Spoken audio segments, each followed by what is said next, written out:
Hi friends, நம்ம வந்து brownie back பண்ணுறதுக்கு ஓடிஜி வந்து எப்படி ஆப்ரேட் பண்ணுறதுன்னு பார்க்கலாம். என்கிட்ட இருக்கிறது வந்து ஐபெல்லில் 25 லிட்டர்ஸ் ஓடிஜி தான் என்கிட்ட இருக்குது.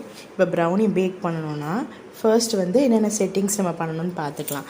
இங்கே இந்த இதில் வந்து பார்த்திங்கன்னா எவ்வளோ டிகிரி செல்சியஸ் வைக்கணும்னா 180 டிகிரி செல்சியஸில் வந்து நம்ம வந்து வச்சுருக்கணும்.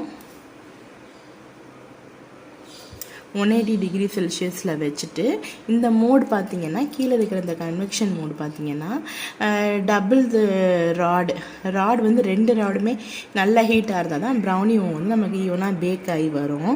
ஸோ உங்கள் ஓடிஜி இல்லை ஓவனில் பார்த்திங்கன்னா டபுள் 2 கோடு போட்டு இல்லாட்டி ரெண்டு பக்கமும் ஆரோ மார்க் போட்ட மாதிரி இருக்கும். இதில் பார்த்திங்கன்னா இந்த இதில் இருக்குது பாருங்கள், அது மாதிரி அந்த இதில் நம்ம வச்சிடணும். நெக்ஸ்ட்டு வந்து டைமிங் வந்து நமக்கு வந்து இந்த எப்படி வேணுமோ அதுக்கேற்ற மாதிரி நம்ம வந்து செட் பண்ணிக்கலாம். அவ்வளோதான். Thank you friends.